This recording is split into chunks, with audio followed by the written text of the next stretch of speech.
The underground garage echoed with Marcus Chen's footsteps. 11 p.m., and the fluorescent lights buzzed overhead like angry wasps. His Mercedes waited in its reserved spot, gleaming under the harsh white glow. Marcus loosened his tie, exhausted from another 16-hour day running Chen Technologies. His phone buzzed. Investors, always investors, never sleeping, never satisfied. He clicked the key fob. The car beeped twice. Mister, please, I need help. Marcus spun around. A young boy stood near the concrete pillar, maybe 10 years old, skinny, wearing a torn jacket that hung off his shoulders. His eyes were red, swollen from crying. Kid, you shouldn't be down here. Where are your parents? They took my brother. The police, they did something bad, and nobody believes me. The boy's voice cracked, desperate. Raw. Marcus checked his watch.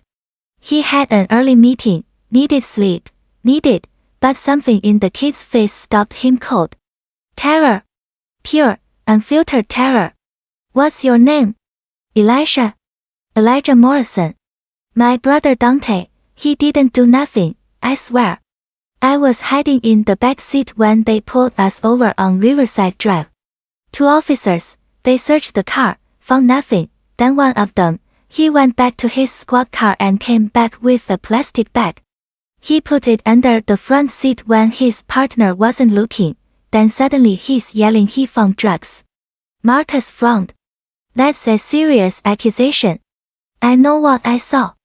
Elijah stepped closer, his small hands balled into fists. The tall one with the scar on his neck, he whispered to Dante, said, you people need to learn your place. Then he smiled, this cold, mean smile, like he enjoyed it. The boy's details were too specific, too precise. Marcus had seen enough liars in boardrooms to recognize truth when he heard it. Where's your brother now? County jail. They're saying he had intent to distribute.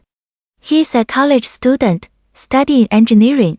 He's never even gotten a speeding ticket. Marcus made a decision that would change everything. Get in the car. 20 minutes later, they sat in Marcus's penthouse office. Floor-to-ceiling windows overlooked the city, a million lights twinkling like fallen stars. Elijah perched on the edge of a leather chair, looking small and fragile in the massive room. Marcus called his head of security, Devin Wu, a former FBI agent who owed him several favors. I need traffic camera footage from Riverside Drive, tonight, around 9:30. Devin's voice crackled through the speaker. Give me 20 minutes. While they waited, Marcus pulled up news reports. Dante Morrison, 22, arrested for possession with intent to distribute. No prior record. Honor student at State University. The mugshot showed a young man with kind eyes, confused, scared. Devin called back, his tone grim. Marcus, the footage is gone. Deleted. And here's the strange part, it was wiped exactly 3 minutes after the arrest. Someone with access to the system scrubbed it clean. Marcus felt his jaw tighten. Who has that kind of access? Police department. Maybe a few city officials. This wasn't accidental. This was deliberate. Elijah looked up, hope flickering in his eyes. Does that mean you believe me? Marcus nodded slowly. Yeah, kid. I believe you. Devin, arrange a meeting with Dante Morrison. I'm going to visit him tomorrow. The county jail smelled like disinfectant and despair. Dante sat across from Marcus in the visitation room, handcuffs rattling against the metal table. His eyes carried the hollow look of someone whose faith in the world had shattered overnight. Why are you here? Dante asked. I don't know you. Your brother found me. Told me what he saw. Dante's expression shifted, fear flooding his features. Elijah needs to stay quiet. These people, they're dangerous. If they know he witnessed, tell me exactly what happened. Dante explained everything. The traffic stop for a broken taillight. Officer Jake Hendricks, badge number 743, tall with a scar on his neck. His partner, a younger cop who seemed uncomfortable. The planted evidence. The threats. Marcus left the jail with fire in his chest. He built a company from nothing, fought corporate sharks, survived hostile takeovers. But this was different. This was about a young man's life, about justice, about standing up when staying silent would be easier. His phone rang that night. Unknown number. A distorted voice spoke slowly, deliberately. Stop asking questions about the Morrison case. You have too much to lose, Mr. Chen. Think about your reputation. Think about your company. Marcus hung up. His hands were shaking, but not from fear. From anger. The next morning, his car's tires were slashed. Security footage showed two figures in hoodies, faces hidden, working quickly in the garage at 3 a.m. The police report was filed, but Marcus knew it would go nowhere. Devon pulled him aside at the office. Marcus, this is escalating. Maybe we should. No. We keep going. Get me everything on Officer Jake Hendricks. I want to know where he banks, where he drinks, who he talks to. And find me that footage.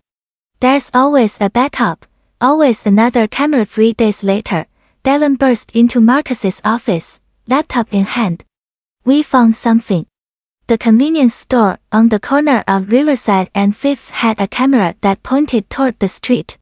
The owner, an elderly Korean man named Mr. Park, kept backups on a private server. The footage was grainy but clear enough. Marcus watched the screen, his heart pounding. There was Dante's car, pulled over. 2 officers approaching. The search.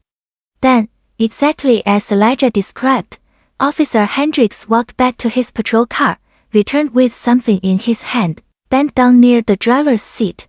His body blocked the view for just a moment, but when he stood up, his hand was empty.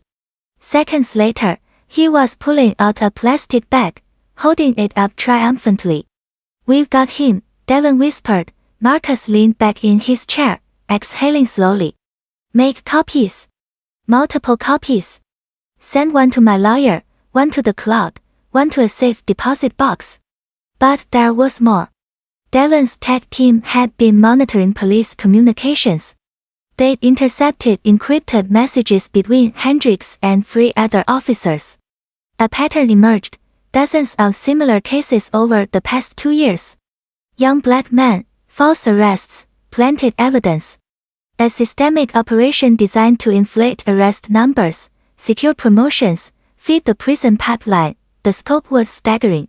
Marcus realized he'd stumbled onto something much bigger than one wrongful arrest. Marcus contacted the district attorney, a woman named Patricia Reeves, known for her integrity.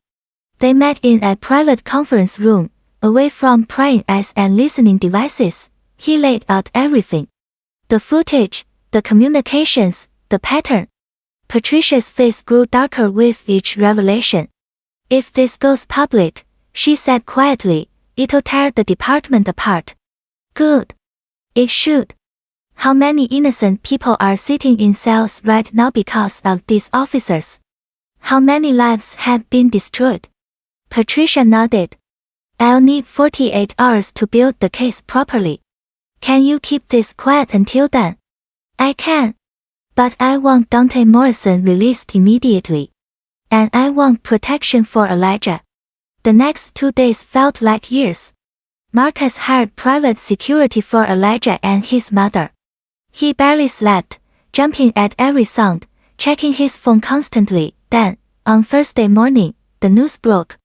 4 police officers arrested on charges of evidence tampering, conspiracy, and civil rights violations.